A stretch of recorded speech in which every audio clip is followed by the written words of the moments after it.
As we continue with our theme on the love of God in the New Testament, we see that Galatians chapter 4, verse 4, Romans chapter 8, verse 3, 2 Corinthians chapter 5, verse 21, all state that God sent His Son to save sinners. We will look at Galatians chapter 4, verse 4. But when the completion of time came, God sent His Son, born of a woman, subject to the law, to redeem the subjects of the law, so that we could receive adoption as sons. So that is Galatians chapter 4, verse 4. God sent His Son, born of a woman, subject to the law, to redeem us. Romans chapter 3, verses 25 to 26 adds that God made His Son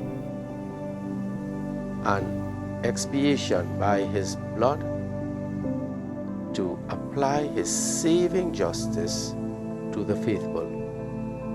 And then we look at the following books: 1 Thessalonians chapter 1 verse 10, Galatians chapter 1 verse 1, many chapters and many books, Philippians chapter 2 verse 9, Corinthians chapter 4 verse 14, Romans chapter 10 verse 9. They all teach that God raised up Jesus from the dead for our justification, our sanctification. We could look at Romans chapter 10 verse 9.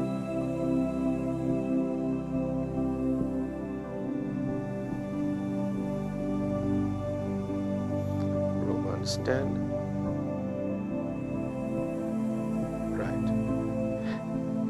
If you declare with your mouth that Jesus is Lord, and you believe in your heart that God raised Him up from the dead, then you will be saved.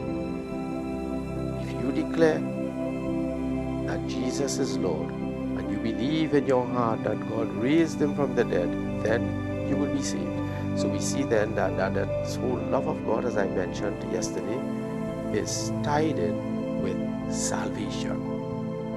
Thus, the chief mission of God is to forgive sins and consequently save us. So we ought not to doubt whether or not God would forgive.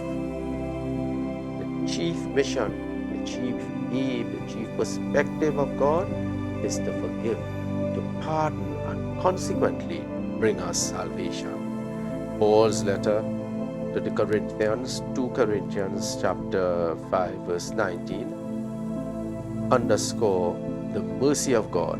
It says, God was in Christ reconciling the world to Himself, not counting their sins against them, and trusting to us this message of reconciliation. So there we have it, where love of God is an important ingredient for forgiveness of sins and consequently salvation. So we stop here for today, and tomorrow we